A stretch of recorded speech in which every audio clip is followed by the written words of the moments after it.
All right, guys, so playing on the first gen a little bit. So I wanted to do a few more dyno hits on this thing before we pull it off.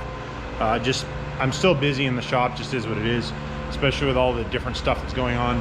But we have been working on Shay's truck, so that's gonna be the next truck on the dyno. So that's getting closer every time we work on it, obviously. There will be a video coming out on that. Actually, it might come out before this one. But like I was talking in the last video when we did the 1,005 horsepower, what I want to do right now is I want to check to see what we have for timing, what it's actually timed at. So I'm going to check that, and I think what I'm also going to do, if I can find the thing that I bought for doing it, is I want to put a fuel pressure gauge in it. We're just going to put a tester fuel pressure gauge, but I have an adapter somewhere that I can take this joint apart and just put it in there, and it has a fitting on it, so we can actually see what the lift pump pressure is at. Because I'm wondering maybe if our lift pump pressure is diving off at wide open throttle. I don't think it shouldn't with the size of fast unit it has on it. So it's got a 240 on it, but if you don't check it, you don't know. So I want to do that. We're going to verify the timing, verify the fuel pressure. If all of that is kosher, we're going to start ramping more nitrous in and see what we get for some numbers. And I also have to figure out, because I do have a back pressure gauge I have all hooked up. It's got a low dollar sensor and stuff on it that actually is wired into the Nitrous Express controller, because it has like a data acquisition function in it for a couple things. But I don't know exactly how to log it. I've never looked into it, but I gotta figure out how to log it so that when we do a run, we can actually log, so I'll be able to log the boost pressure and the back pressure. So that'll be two really nice things to have, because then we can see whether we need to be opening the gate or keep the gate closed longer, yada, yada, yada. So let's get into doing the timing.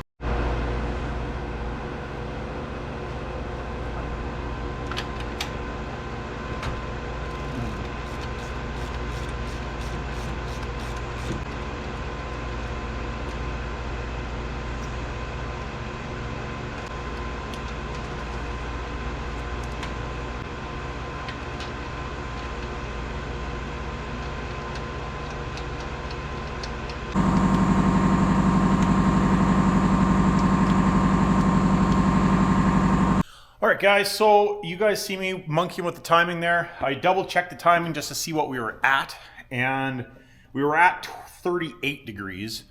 And I actually pulled 38 degrees. I pulled four degrees timing out of it. So we're gonna do this run just to see what it does. I found that the last adjustment that I went 6 degrees on the last adjustment before I had checked the timing. And I found that it didn't really make, well, it didn't make any more power. So I'm going to pull a little bit of timing out of it and see if we lose power or if we stay the same. So I pulled, like I said, I put 6 degrees in it last time. I pulled 4 back out at 34. It's one of those things I should actually have a marker and stuff to know exactly.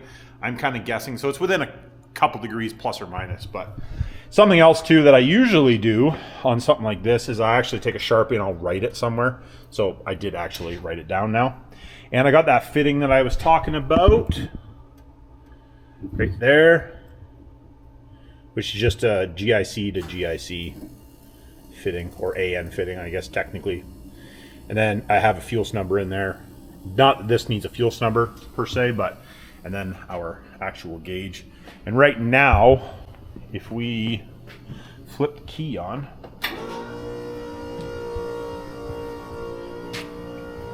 let pump run for a minute.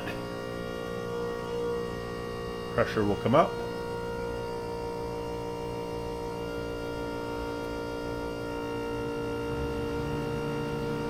With the truck off, it's like 45 pounds. I want to say that when I had it running, I think it was actually higher than that when it was running.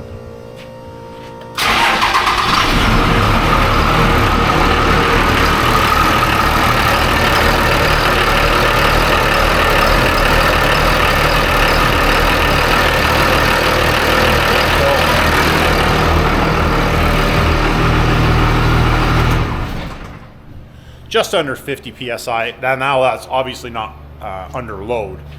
So when we do, so this technically, I'm filming this because I screwed up on the timing part of it. Apparently I put it in time lapse. So I've already done the runs. So I don't know what the fuel pressure was during the runs, but we will know the next time I do a run. So after we do, well, after you see this run that we're just about to do, I'm going to do some fuel only stuff again, because I would like to tune it and get to the optimal power fuel only. And then also, I think what is going to happen is Lenny at DDP has his own 12.5 mil plungers that he has developed or worked with a company and developed. I'm going to have a pump built with those plungers. So this is a 215 horse pump that Seth Farrell has done his magic to, and obviously it works pretty good. You guys see the numbers. I'm going to get him to build another one of these pumps identical, other than we're going to put a set of those 12.5 mil plungers with everything else exactly the same. So, and what I'm going to do with this pump is I'm going to pull the pump out of the shorty. So when we bring the shorty back, we're probably going to put this pump into the shorty. So only makes perfect sense to me. Might as well have 1,000 pound or 1,000 horsepower short box regular cab, right? Only makes sense to me anyway. So anyways, let's do the run. You guys can see that, and then yeah, we'll go from there. Okay, see you in a bit. All right, guys, we are going to do a hit on the truck and see what it does here.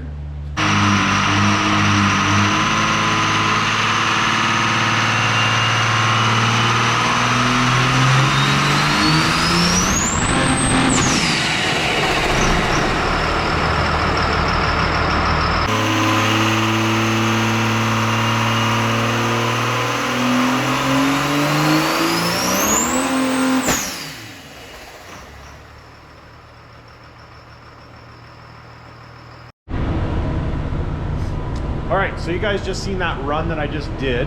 I'm gonna change the nitrous jets around a little bit. So we got, what was it, 1,051, I think it was. And that was all of that, or all of the one nitrous solenoid has with that jet. And that was I thought it was the smallest jet. Actually, it wasn't the smallest jet. That was, no, sorry. The 1,005 horsepower was with a 62 jet in the nitrous solenoid, and yeah, it was a 62. I guess I could show you. This is the chart that it comes with, and I don't know if you guys really read through the bag, but so I had the second, a 75 one in there. That last run was at full of that one. I had it at 90% before, which I don't know what that would equate to. So I'm going to go up to I think I'm going to go up to an 85 horse, which is a 73. Just to see what happens, I think. Or maybe to 100. Yeah, let's go to 100. Let's do 100. So an 82. So I got to dig through here and get an 82 out and then put it in there. Now this system does have 2 solenoids, but I haven't started screwing around with the second solenoid. And I don't know what my bottle pressure is. I've done a few runs on it. We used it once at the track, so the bottle's probably starting to get low, so I put a little electric heater on it to warm up the bottle a little bit. So my bottle pressure's probably getting low. I know, I should have a gauge on it, but I don't. I really should have a gauge on it though. I do have a bottle heater, so I need to get all that hooked up to optimize pressure and all that stuff, because that would probably make the difference, because I was kind of hoping today we could get 1,100 horsepower. So we'll see. It depends on what's left in the bottle. I should maybe take the bottle out after this run, see what we get with the bigger nozzle or the bigger jet in there, and we'll go from there. But I have both of the nozzles off, and the reason for that is the hopefully I remember which one of those goes where. Yeah. I can't get it. The front one was the smallest one, or was the small one, or my first shot.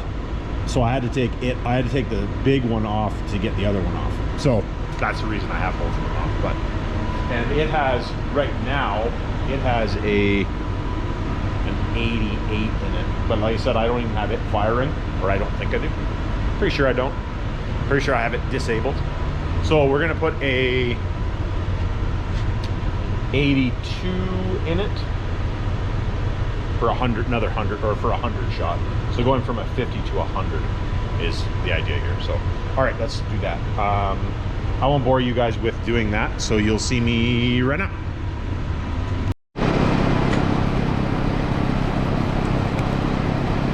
Hey, nitrous solenoid, or the nitrous stuff, or jets are changed. That's nitrous jets are changed.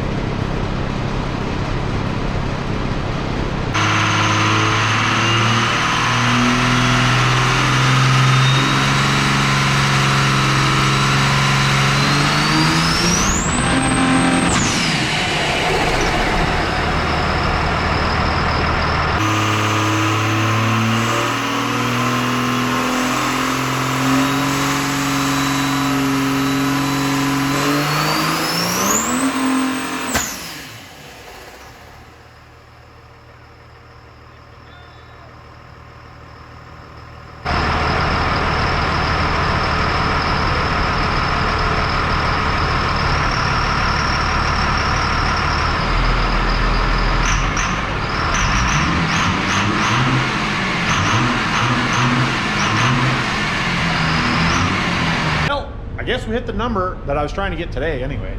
I want more, but apparently we got the number I was after.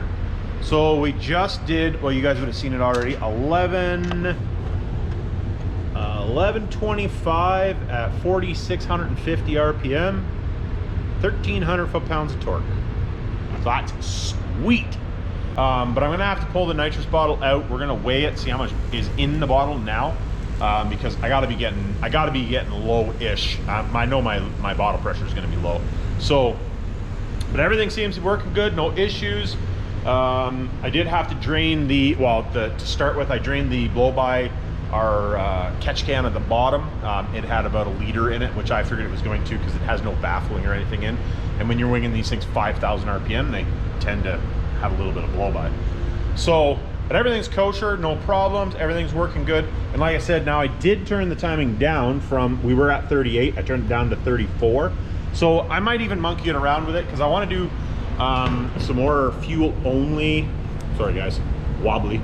I want to do some more fuel only numbers. So, because I would really like to see, I don't know if I can do it or not, especially at our elevation and yada, yada, yada. But I want to see if I can make this make 1,000 horsepower on fuel only. But I don't think that my intercooler is big enough to do that. I think that may be a holdback because I'm using a factory like 02, 03, 73 intercooler is what I'm using. So that might be an issue. So we might have to upgrade that. But I'm not 100% sure if that's a cork up or not. Actually, if you guys have ever run one of those to this point, that are watching, maybe let me know.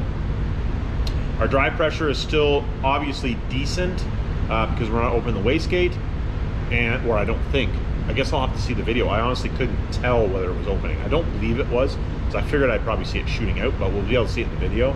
But I like there's data acquisition in the Nitrous Express controller as well, but I have to figure out how I can view it.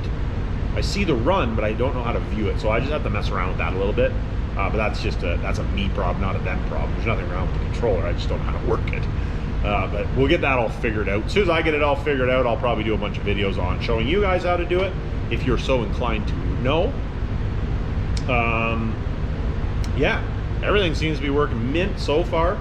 No issues. We got a little leak, but that's I know where it's leaking from, so it's no big deal. And I don't think there's anything else. I think that's going to, like I said, I do want to do some, I had to do some more tuning. I'm going to go up and down with some timing. I'm probably going to pull a few degrees out and try it, fuel only, put a few more degrees in and try it, and just see where we get to the point where our horsepower dives off. And then I got to do a little bit of playing around with, make sure our fuel pressure, because I still don't have that gauge that I was talking about. I ordered one. But it's like about a week away. So I want to put the gauge in there so we know our actual fuel pressure is at wide open throttle. And I still haven't figured out, one of you guys, sorry I can't remember your name off the top of my head, but had mentioned to maybe try 1 gauge. 1 gauge would work. They're actually pretty slick. The issue is they have no, from what I could read in their website, they don't have data logging capability, and I would like to have data logging capability. So, like, don't get me wrong, I could just buy one and then just, you know, put the camera up against it. But if I'm going to spend the money, I would rather just spend the money and have the data, all the data logged in there for me, because obviously the more tuning and dyno stuff we do, I would like to have something. So I'm actually gonna, I think what I'm gonna do is we're actually gonna set it up so that, you know, it just sits on the seat of the truck that we're using it in, and you'll plug it into the cigarette lighter, and then you'll just run all the wirings, you know, through the door jamb or something, and we'll actually plumb it in that way, so that I can take it, instead of having, you know, 4 of them for, you know, 4 different trucks, which I would love to have, just not in the budget, is to do, you know, like to have that one, and you just take all the sensors out. There might be a couple sensors I'll leave because some of them are finicky, but then we'll just, you know, be able to swap it from truck to truck to truck for doing, you know, tow tests or dyno tuning, or, you know, dyno stuff in general, and then see, you know, the efficiency of intercooler and stuff. Be able to do a bunch of cool stuff, because that is something that I really like to do.